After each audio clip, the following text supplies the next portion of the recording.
भारत की सबसे भूतिया जगहें, जिनकी तस्वीर देखते ही लगने लगता है डर। कुतुब मीनार के साथ अपनी सीमाओं को साझा करने वाली जमाली कमाली मस्जिद अपनी भूतिया कहानी की वजह से काफी चर्चित है।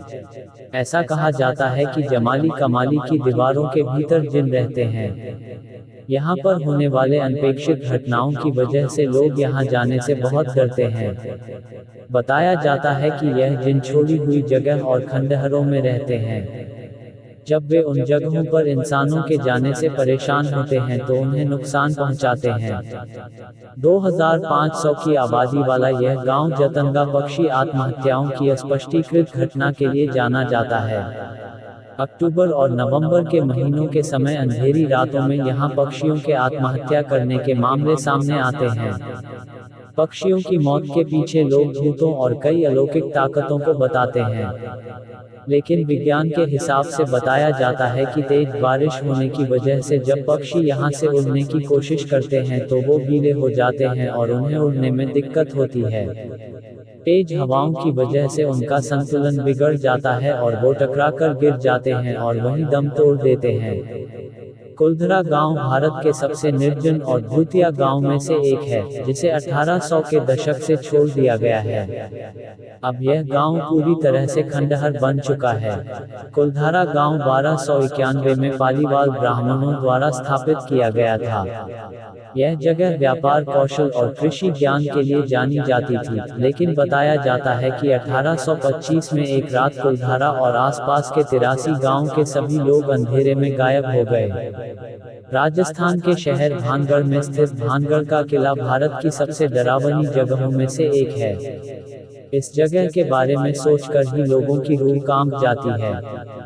भानगढ़ एक जंगल के पास स्थित एक ऐसी जगह है जो अपने भूतिया किस्सों की वजह से भारत में सबसे ज्यादा फेमस है। इस जगह पर किसी भी पर्यटक को सूर्यास्त के समय जाने की अनुमति नहीं मिलती। कहा जाता है कि यहाँ के एक जादूगर को इस इलाके की स्थानीय राजकुमारी से प्रेम हो गया था। उसने उस राजकुमारी को अपने बस में करने के लिए काले जादू की मदद ली, लेकिन इस बात की भनक राजकुमारी को लग गई, जिसके बाद उस राजकुमारी ने जादूगर को मरवा दिया। मरते मरते वो जादूगर किले को श्राप दे गया। इसके बाद यह किला खंडहर बन गया। रामोजी फिल्म सिटी भारत की सबसे बड़ी फिल्म सिटी है, जिसमें कई बड़े होटल भी हैं। लेकिन एक फिल्म सिटी के अलावा यह जगह अलौकिक गतिविधियों की वजह से भी चर्चित है। इन अजीब घटनाओं का ज्यादातर शिकार औरतें और लड़कियां बनती हैं। लोगों ने बताया कि कोई शक्ति लड़कियों के कपड़े खींचती है। लोगों का कहना है कि शूटिंग के समय भी कई बार लाइटमैन को धक्का देकर गिराया जा चुका है, जिससे उन्हें गंभीर चोटें भी आई है। मुकेश मिल्स की कहानी शाहरुख खान की फिल्म ओम शांति ओम से काफी मिलती जुलती है। 1870 के दशक में मुकेश टेक्सटाइल मिल्स की स्थापना ईस्ट इंडिया कंपनी ने थी। 1980 में अचानक आग लग जाने की वजह से यह मिल बंद हो गई थी। इस जगह पर फिल्मों की शूटिंग भी होती है। हालांकि कुछ डायरेक्टर और एक्टर्स यहां पर होने वाली कुछ असामान्य गतिविधियों की वजह से शूटिंग करने से इनकार करते हैं। शनिवारवाड़ा किला पुणे में स्थित है। बताया जाता है कि पूर्णिमा की रात को यहां अलौकिक गतिविधि बहुत ज्यादा होती है। इन भूतिया घटनाओं के पीछे की कहानी बताती है कि एक राजकुमार की यहाँ निर्दयता पूर्वक हत्या कर दी गई थी, जिसके बाद उसकी आत्मा यहाँ भटकती है। कहा जाता है कि यहाँ रात के समय चीखने की आवाजें भी सुनाई देती है। मेरठ में जीपी ब्लॉक भी बहुत ही कुख्यात है।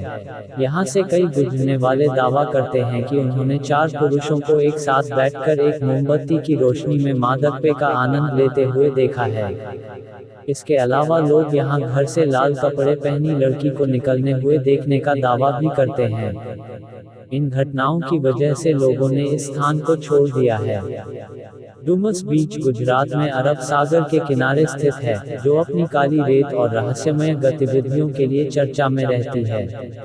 इस जगह पर कई अनजाने और अजीबोगरीब किस्से होने का पता चला है। यहाँ पर लोगों को अजीब फुसफुसाहट सुनाई देती है। लोगों का रात में अचानक गायब होना जैसी घटनाएं भी यहाँ सामने आई हैं। वृंदावन सोसाइटी को ठाणे के सबसे प्रसिद्ध हाउसिंग सोसाइटियों में से एक माना जाता है। इस सोसाइटी को कई लोगों ने भूतिया भी बताया है। यहाँ रहने वाले और यहाँ रात के समय आने वाले लोगों ने कुछ अजीब घटनाओं का एहसास किया है। इस जगह के बारे में कहा जाता है कि यहाँ रहने वाले एक इंसान ने सोसाइटी में आत्महत्या कर ली थी, जिसके बाद उसकी आत्मा यहाँ भटकती है और लोगों को परेशान करती है।